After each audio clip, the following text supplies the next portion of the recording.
Manalangin tayo. Aming dakilang Diyos na nasa langit, Ikaw ang Diyos na makapangyarihan sa lahat, walang hanggan ang iyong kabutihan at katotohanan. Kami po ay lumalapit sa inyong harapan na may pagpapakumbaba, nagpapasalamat sa bawat biyaya na inyong ipinagkakaloob sa amin. Panginoon, patawarin mo po kami sa aming mga pagkukulang, sa anong mga pagkakamali, at sa mga panahong hindi namin nagawa ang nararapat sa iyong paningin.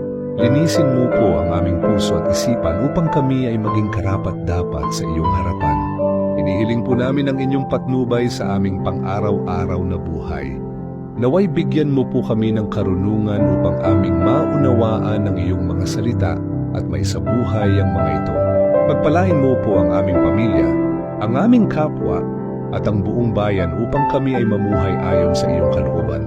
Idinadalangin din po namin ang aming mga kapatid na dumaranas ng pagsubok, ang mga may karamdaman, ang mga nalulumbay, at ang mga nangangailangan. Naway ipagkaloob mo po sa kanila ang kagalingan, kapanatagan at biyaya mula sa iyo. Salamat po, Panginoon, sa iyong hindi nagmamaliw na pagmamahal. Sa iyo namin ipinagkakatiwala ang lahat ng bagay, sapagkat ikaw ang aming Diyos na totoo at tapat. Ang lahat ng ito ay idinadalangin namin sa pangalan ng iyong anak, ang aming Panginoong Hesukristo. Amen.